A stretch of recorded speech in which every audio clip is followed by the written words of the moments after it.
boa noite. Estamos iniciando mais um espaço Cidadania em Pauta e nesta noite nós vamos conversar com o professor Thales Faleiro Lemos, ele que é cirurgião dentista, mas é também professor da Escola Diocesana de Fé e Política e integra a Comissão de Fé e Política, organismo vinculado à CNBB. Também o professor doutor Ariel José Pires, professor da Unicentro, hoje aposentado, mas tem uma longa caminhada, é claro, no ensino e conhecidíssimo em Guarapuava. Ele que é da Palmeirinha, Sim. E conversa conosco nesta noite, a respeito aí da Constituinte.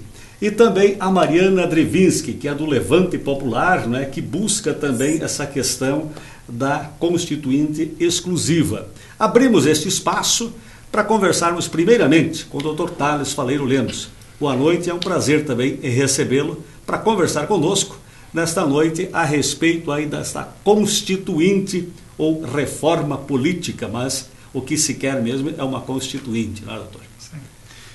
Boa noite, Carbone, boa noite aos telespectadores. Para nós é uma satisfação podermos estar aqui nesses momentos, debatendo com os nossos colegas sobre essa necessidade. O Conselho Nacional do Laicato, ele tem uma comissão de fé e política e que tem trabalhado com essa temática.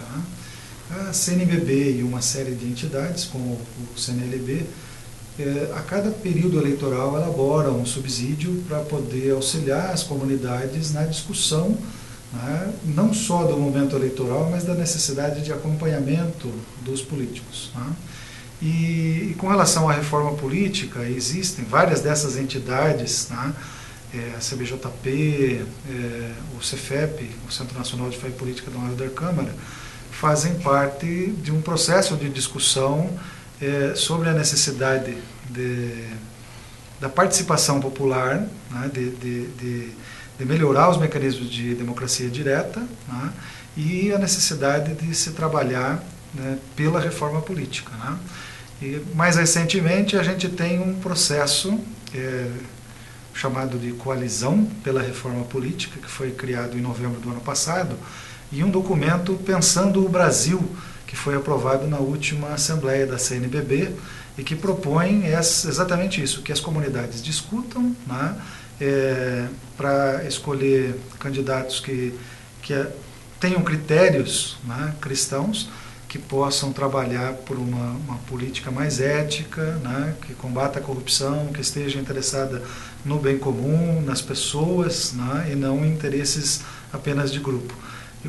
Nesse processo a gente está participando também na semana de mobilização pela reforma política, do dia 1º ao dia 7, onde vai acontecer o plebiscito popular por uma Constituinte soberana.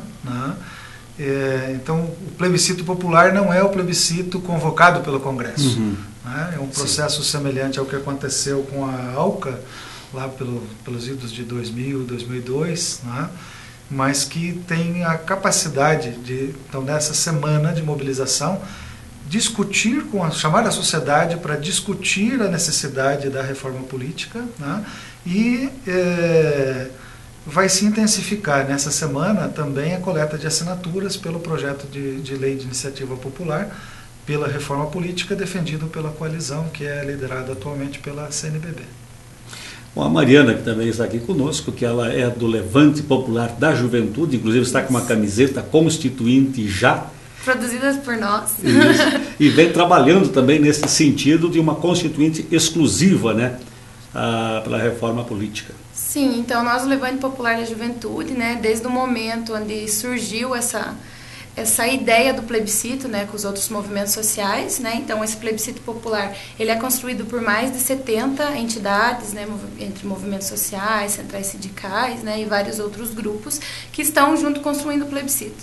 Então nós, o Levante, já desde o começo, já entramos junto para ajudar, e espalhar essa mensagem mesmo desse plebiscito, para que o pessoal possa não só votar do dia 1º a 7 de setembro, mas saber o porquê está votando. Para nós seria muito mais fácil a gente só chegar para as pessoas e falar, vota assim, né? Mas não é esse o sentido da coisa. Também o pessoal parar para refletir como que é a nossa Constituição, né? Que apesar dela ser maravilhosamente escrita no papel, apesar de no papel ela nos garantir todos os nossos direitos, nós sabemos que nós não temos a garantia desses direitos, né? E de que forma que nós podemos garantir mesmo esses direitos? Com esse Congresso Nacional do jeito que está, não é possível.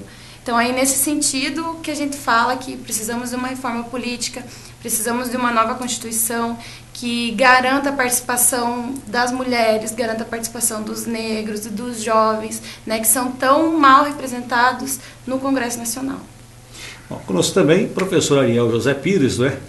Que é doutor também na área de História, obviamente tem um conhecimento abalizado a respeito também do assunto. O seu pensamento também a respeito de uma constituinte exclusiva, né, para discutir aí uma reforma política. Boa noite, Carbone. Boa noite, amigos aqui da mesa. Não tenho tanto conhecimento assim abalizado, como você está dizendo, mas de qualquer forma, obrigado. A sua modéstia ainda vai lhe prejudicar. Mas, de qualquer maneira, é importante usar esse espaço, usar a palavra para dizer do quão necessário é uma constituinte exclusiva, soberana e tanto quanto possível independente na sua Constituição, que não tenha vínculos necessariamente com partidos, mas que de preferência tenha vínculos com movimentos sociais, que a meu ver é muito mais profundo. O objetivo dos movimentos sociais são muito mais perenes do que os meros partidos políticos que, como o próprio nome está dizendo, partido é uma parte, então eles defendem interesses de grupos e não necessariamente de toda uma comunidade, de toda uma sociedade. Então eu vejo com bons olhos essa iniciativa e vamos nos empenhar para isso, para que essa Constituinte realmente se realize, porque chegou o momento, né, de fazer a chamada reforma política. Aliás, a presidenta Dilma propôs isso logo após aquelas manifestações de junho, e claro que não encontrou eco no Congresso por conta do jogo de interesses. Isso.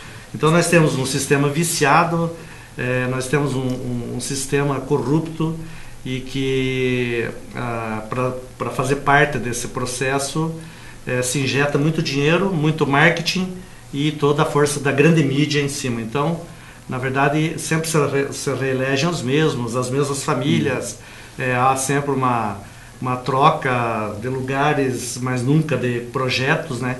Então, os partidos políticos, da forma que estão agora constituídos, aliás, acho que são 42 partidos políticos que vão concorrer agora. 32 partidos políticos que vão concorrer agora para 1.709 vagas em todo o país. Temos 11 candidatos a presidente, né? E 142 milhões de eleitores. Então, o momento talvez seja esse mesmo, aproveitar esse ensejo pré-eleição de outubro para realizar esse plebiscito, e que os movimentos sociais agora, novamente reunidos e organizados, mostrem a sua força e que a sociedade entenda isso, que a sociedade perceba que é a hora de mudar. Vale lembrar aqui que é necessária uma mudança desses modos dos partidos políticos, porque os partidos políticos estão assentados em uma estrutura viciada que já teve seu tempo e que vem desde o iluminismo, desde a invenção da modernidade, e todos os pilares da chamada modernidade há que se reestruturar, há que ser repensado, e os partidos políticos não podem ficar atrás. Então eu acho que o momento é esse, e a sociedade tem que se fazer ouvir, não só por partes, mas como um todo. Eu acho que esse é um momento muito rico, muito interessante da política brasileira. Bom, quando você fala numa constituinte exclusiva, o nosso assinante talvez poderá ficar se perguntando, mas o que é exatamente uma constituinte exclusiva e quem poderá fazer parte desta constituinte exclusiva, doutor Tales? Como foi comentado pelo professor Ariel, poder constituinte originário, o que está baseado na Constituição lá, que diz que todo o poder emana do povo e em nome dele será exercido, ao ser destinado uma constituinte exclusiva para tratar da reforma política, a sociedade vai ter que escolher representantes dos diversos segmentos. indígenas, negros, mulheres, empresários, agronegociantes, industriais, né? Excluídos, pessoas sem teto. Então, cada um dos grupos escolhe os seus representantes que vão, durante um determinado período, fazer as discussões. Né? Então, durante esse processo, a gente que teve a oportunidade de acompanhar a Constituição de 88, os movimentos sociais acompanham para e passo, né, divulgando as posições, os grupos entram em conflito entre si, se exerce a política como ela deve ser feita, né, respeitando as posições alheias, disputando no voto, mas a partir do momento em que você constrói um texto coletivamente, isso corresponsabiliza cada um desses segmentos, né? E se fala, né, o próprio plebiscito ou a luta da coalizão, né, por um projeto de lei de iniciativa popular que trabalha só alguns pontos, né, na necessidade de se ouvir as pessoas, né? Então, o documento Pensando o Brasil, ele parte das manifestações que ocorreram no ano passado, 2013, a partir do mês de junho, do mês de julho, que começaram com a luta pelo transporte público, né? Mas que deram voz a uma série de anseios da sociedade. E a gente vê assim que existe uma certa desesperança hoje com a participação política tradicional, se trabalha como se a corrupção ela fosse generalizada. Então a gente tem pessoas que não são corruptas, mas via de regra o meio hoje impede que essas pessoas possam fazer valer a sua voz. Quer dizer, são minorias que não conseguem romper os acordos que são feitos entre determinados grupos, né? Então, uma constituinte exclusiva para tratar da reforma política, ela teria a representação de todos esses segmentos que constituiriam um texto, né? Então isso é um pacto que parte da sociedade, né? Isso pode ser feito e deve ser feito via Congresso. Os movimentos sociais, ao fazerem esse processo de mobilização, eles querem colocar em números a insatisfação que veio das ruas. Bom, e o Levante Popular, os jovens, no caso, também tem esta preocupação, né, de uma constituinte exclusiva, ou seja, temos lá os deputados, os senadores, né, que vão continuar aí a sua atividade, mas teremos também os constituintes que vão elaborar uma nova carta constitucional e, obviamente, uma reforma política também. Né? Exatamente. Né? Na Constituição de 88, então, de manhã acontecia o Congresso Nacional, né? E à tarde, então, era convocada a Assembleia Constituinte pelos mesmos parlamentares. Né? Então, por isso que a gente só não fala que a gente quer uma nova Constituição, mas que a gente quer uma Constituinte que seja exclusiva, justamente para que a gente possa garantir a participação da população e das pessoas que realmente não têm voz.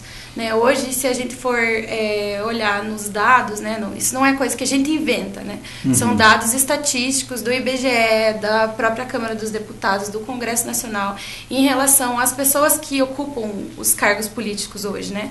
Nós sabemos que as mulheres, por exemplo, no Congresso Nacional, elas ocupam apenas 8% das cadeiras, sendo que no Brasil nós mulheres compomos 51% da população.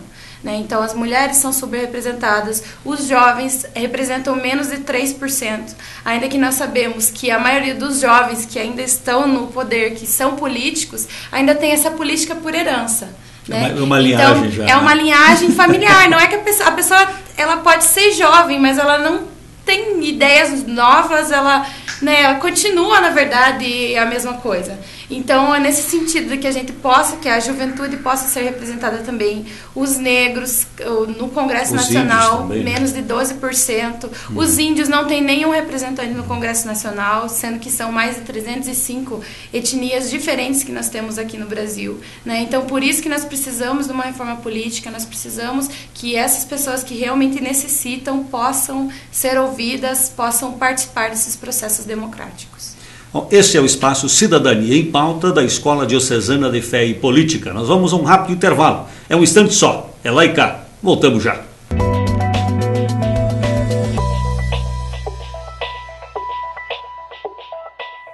Retornamos com a Cidadania em Pauta. E agora continuamos essa nossa conversa a respeito da Constituinte Exclusiva. Não podemos esquecer, é claro, que estamos num ano eleitoral, as eleições estão já às nossas portas, não é? E os candidatos nos mais diversos cargos já estão em campanha aí pelo país afora na busca do voto. Mas também nós podemos observar, não é, que muitas das pessoas também têm ojeriza política, não gostam de política, detestam, enfim, falam até que não querem votar, vão votar em branco, vão anular aí o voto, não é, professor? Isso é uma constatação, infelizmente é uma constatação que parte dessa premissa de que realmente os partidos não fizeram muito ou fizeram muito pouco. Nesse sentido, as pessoas tendem a desacreditar no sistema, né? É uma questão mais ou menos natural, a gente precisa compreender isso. Ao mesmo tempo que você compreende isso, você também precisa trabalhar essas questões no imaginário popular, trabalhar um outro imaginário político, quem sabe, para que as pessoas percebam, e até antes que aqueles mais à direita do sistema chamem a gente de revolucionário ou de bagunceiro, alguma coisa assim, que esses constituintes aí, eles querem melar o processo, eles são todos de esquerda, alguma coisa assim. Então é bom que se diga já de antemão que essa iniciativa da realização dessa Constituinte Soberana, ela não é nem revolucionária, quando até poderia ser revolucionária. Ela é meramente reformista. Por quê? Porque nós que estamos participando desse processo, nós queremos fazer uma reforma dentro da institucionalidade. Ninguém quer instalar o anti-institucional aqui. Nós queremos participar do processo e, como não é possível se mudar as estruturas desse Estado, que também já é arcaico, mas enquanto você não mexe nas estruturas, você pode trabalhar pontualmente. Então, por exemplo, melhorando a qualidade dos seus políticos, melhorando a qualidade da sua representatividade, quem sabe desenvolvendo um sistema que você pense que para se eleger não precisa de dinheiro, porque os grandes grupos, os grandes conglomerados, eles injetam muito dinheiro porque eles ficam com esses parlamentares nas mãos. Tem retorno depois. E depois eles vão, de alguma forma, as votações que se sucederão nas câmaras e assim e no Congresso Nacional, claro que vai atender o interesse de quem pagou a campanha. Isso. Então a gente teria que criar também um imaginário que não tem que ter gasto. Por que tem que ter gasto para se eleger? Quem que criou? Quem que inventou isso? Quando inventaram isso, lógico, né? Quem que leva vantagem? Quem tem mais dinheiro para gastar. Isso é uma questão óbvia, né? Então é bom que se diga... Historicamente assim. Voto censitário, só quem era proprietário isso. Mulher não votava. Logo após a invenção da República no Brasil, já começou a ser... Aliás, no Brasil Império também, o sistema de votação era por quem tinha mais é que votava e assim por diante. Então é bom reafirmar isso para a nossa população. Participem, você anulando o voto, você está se omitindo. Pense já que não tem muita gente boa para você votar, pense nos menos ruins. Pense naquilo que pode lhe apresentar algum resultado, que ele lhe transmita ética, que transmita segurança, que você olha nos olhos da pessoa, aprenda a fazer leitura de olhares, né, para você ver se a pessoa está mentindo, se ela está sendo sincera ou não. Então, isso é um movimento dentro da institucionalidade, não é nada revolucionário, é apenas reformista. Nós queremos melhorar o sistema que aí está, enquanto não podemos mudá-lo, que é um desejo, um sonho de muitos. Os jovens também já começam a votar aos 16 anos. Mas pelo que tem se visto também, os jovens com 16 anos, que já poderiam ter se habilitado até para votar, muitos preferem esperar aí os 18, não é? Exatamente, né? Já, como o professor falou, o Thales falou também, por já não ter esse incentivo e por às vezes já não saber em quem votar e já ter esse descrédito na política, o pessoal acaba já não votando, não participando, esperando mesmo ter a obrigatoriedade do voto. Né? Então a gente sabe que a gente tem que realmente participar para não se omitir. Depois também não adianta a gente só ficar reclamando. Né? Em relação aos gastos da campanha, na nossa cartilha de informação sobre o plebiscito, existem dados da última eleição de 2010, que o gasto médio para os candidatos que foram eleitos, deputado, estadual, federal, senador e presidente, e governador é de 4,4 milhões de reais para um candidato ser eleito, um gasto médio, né, na campanha. Então a gente pensa, da onde que surge todo esse dinheiro, né? Então a gente sabe que no Congresso Nacional hoje quem nos representa são homens brancos, velhos, empresários e fazendeiros, né, que compõem a famosa bancada ruralista. Então é claro que eles vão defender os interesses deles, né? E assim, nesse sentido que está aí o plebiscito popular para que a gente possa participar, né? Então a votação ocorre do dia 1º a 7 de setembro. O endereço aonde? Aqui em Guarapuava nós teremos uma urna fixa na rua 15 de novembro, né? No final de semana, no domingo, a gente também vai estar no Parque do Lago, que o pessoal sempre está por lá, então a gente vai estar por lá também. Vamos ter urnas itinerantes em algumas paróquias e também esse ano é uma inovação, né, agora nessa era tecnológica, nos outros plebiscitos, né, nas histórias dos plebiscitos nunca teve, mas esse ano vai ter uma votação online também. Então, o endereço de votação vai sair a partir do dia 1º, né, mas vai estar lá no Facebook do pessoal do plebiscito, né, então é Facebook/plebiscito constituinte, o pessoal pode entrar lá, se informar, vai ter votação online também para quem não puder comparecer nos locais de votação.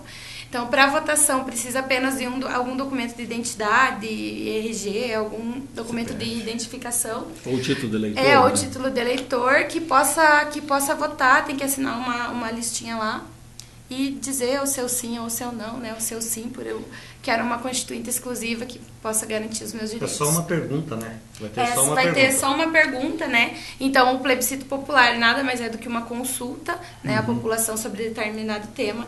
Esse nosso plebiscito vai ter uma única pergunta, né? Você é a favor de uma constituinte exclusiva e soberana do sistema político? Essa vai ser a única pergunta, né? Aí você pode responder e colocar o seu votinho lá na urna. Aí depois, provavelmente na outra semana e mais uns 15 dias, nós vamos conseguir apurar todos esses votos do Brasil inteiro, né? Todos os estados têm comitês municipais.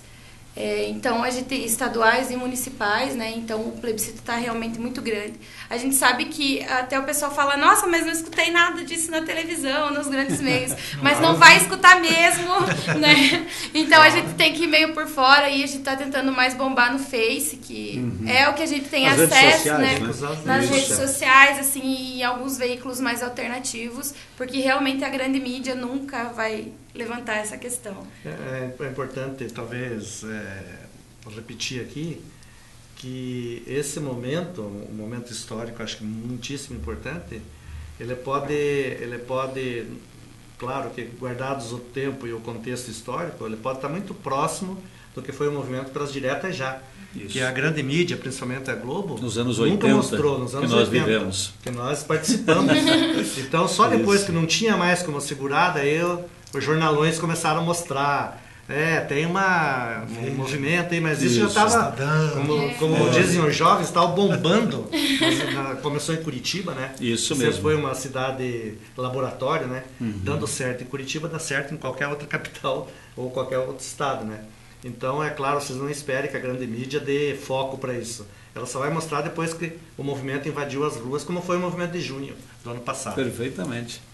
Doutor Thales, dentro da Comissão do Laicato, também mesmo na Fé e Política, é claro, e a própria CNBB também emitiu recentemente também uma cartilha, como faz todas as eleições, né, antes do período eleitoral, já é distribuída também esta cartilha, orientando, né, a respeito aí do voto. Não se deve votar em branco, não se deve anular aí o voto por aí afora, não é? Exato. A CNBB, já das duas últimas eleições, ela delegou à Comissão do Laicato a elaboração da cartilha. Ela é assinada pelo Cefep, pelo CNLB, pelo ISE da Assessoria, pela CBJP, mas tem um texto do Dom Mol no início de abertura, estimulando a participação das pessoas, né? A gente falou agora há pouco da Constituição prevê que todo poder emana do povo, em nome dele será exercido através dos seus representantes e de maneira direta nos termos desta Constituição. Esses termos diretos aí é a consulta popular, o plebiscito, né? E é importante, né, nos documentos que a CNBB elabora, ela parte sempre do ensino social da igreja e que tem alguns princípios norteadores, né? O da dignidade da pessoa humana, então as pessoas têm que ser respeitadas na sua igualdade da origem, né? Que o trabalho da sociedade deve ser em prol da promoção da sociedade, né? Ela trabalha sempre a questão da valorização da vida, né? Mas sempre impulsiona as pessoas a não se eximirem do processo. Então, agora há pouco a gente dizia das dificuldades, né, de se mobilizar as pessoas. A gente tem trabalhado com o Cefep, com o Centro Nacional de Fé e Política do Helder Câmara, com alunos do Brasil inteiro. E a gente nota que na região sul, né, a gente tem ainda uma certa resistência. De vez em quando eu mando e-mails para vocês da Pastoral de Fé e Política da Arquidiocese de São Paulo. Então, como lá as SEBs eram muito fortes, a gente tem várias escolas de fé e política em bairros grandes, em cidades da região metropolitana, e então eles atuam hoje em forma de rede.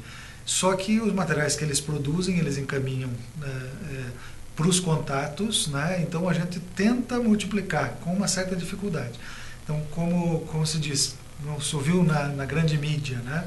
Mesmo em algumas paróquias aqui da diocese, a gente sabe que Dom Wagner esteve participando da Assembleia, né, em Aparecida, participou da votação desse documento, mas parece que isso às vezes não chega no Conselho dos Presbíteros, né? Nós aqui na diocese ainda não temos uma comissão do laicato que possa atuar, né, na elaboração dos planos de pastoral, trabalhando na paróquia enquanto comunidade de comunidades para que as pessoas se envolvam nesse processo.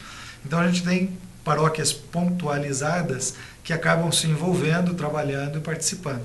A gente quer conclamar, aproveitar esse espaço, né, para caso haja alguma paróquia, alguma pessoa que se sinta chamada a participar do processo, tanto da semana de mobilização pelo plebiscito, né, existem listas de assinaturas para o projeto da coalizão, né, pela reforma política, que precisam do título de eleitor, o nome da mãe da pessoa, para que você possa localizar esses dados.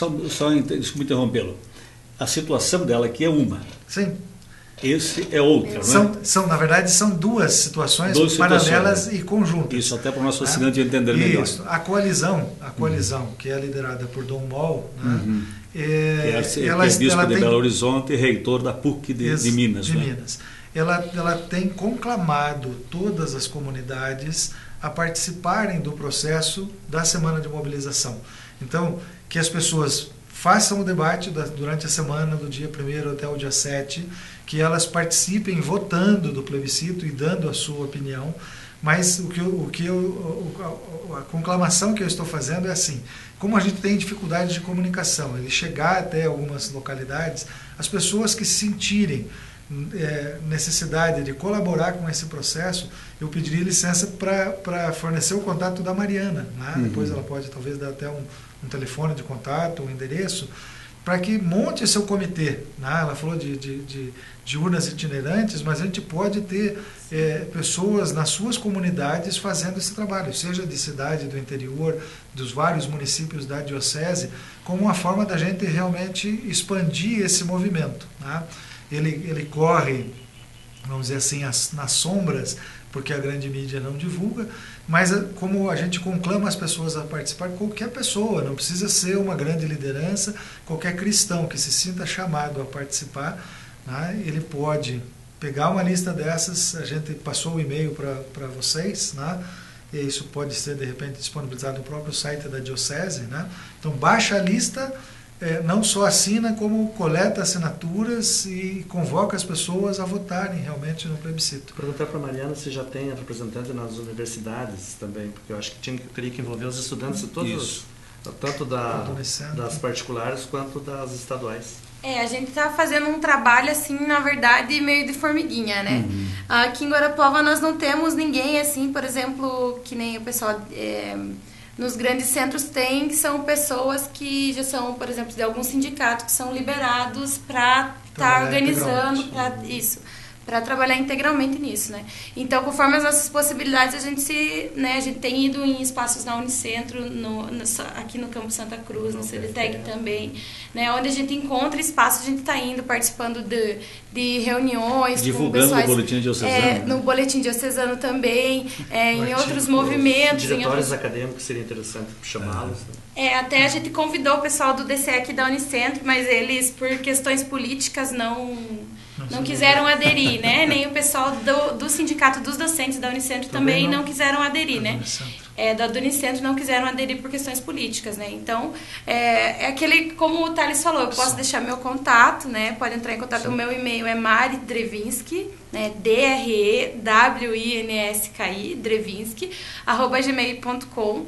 Nós temos também, eu posso deixar meu telefone, é 9942-2143, pode entrar em contato comigo, né? Assim, cada pessoa realmente pode ser um comitê, né? Eu, com a minha casa, na minha família, com a minha vizinhança, posso coletar assinaturas, posso pegar as cédulas. Isso é tudo disponibilizado no site. Então, no site do plebiscito, que é www.plebiscitoconstituinte.org.br, tem lá todo o material, tem material de divulgação, material explicativo, tem também as listas de votação, modelo das cédulas, de como precisa ser feita a urna, né? Então, o plebiscito, ele é um plebiscito popular justamente por isso, porque cada um de nós pode ser uma urna, cada um de nós pode ser um multiplicador dessa ideia. Bom, nós queremos agradecer a disponibilidade, né, de estarem conosco nesta noite, conversando e conclamando também, né, a população a participar, né, desta mudança. Sem dúvida nenhuma, é uma mudança de comportamento e que vai mudar, obviamente, né, esperamos que se concretize, né, muda também os próprios destinos do Congresso Nacional, que está mais preocupado em preservar os seus mandatos. Mas através de uma constituinte exclusiva, obviamente, isso tende a mudar sem dúvida nenhuma. Obrigado, doutor Thales, por estar conosco. Obrigado a você, Carbone, obrigado aos telespectadores e contamos com a colaboração de todos. Obrigado também aí, professor. Sempre à disposição, pode nos chamar quando for preciso. Valeu, Ariel. Obrigado também aí a Mariana. Obrigada a todos, né, a todos. Eu gostaria de deixar assim, então, esse apelo, esse chamado, né? Vamos participar, vamos votar do dia 1º a 7 de setembro no plebiscito popular, né? Procura a gente no Face, a gente se encontra aí no site do plebiscito, no jornal do Diupuava também, que tem algumas matérias, e que a gente possa se fazer presente, possa votar e dizer sim, eu quero uma nova Constituição, eu quero uma reforma política e uma mudança nesse Brasil. Obrigado aí a você que esteve conosco também em mais esta edição do programa Cidadania em Pauta, um espaço, é claro, da Escola Diocesana de Fé e Política. Boa noite.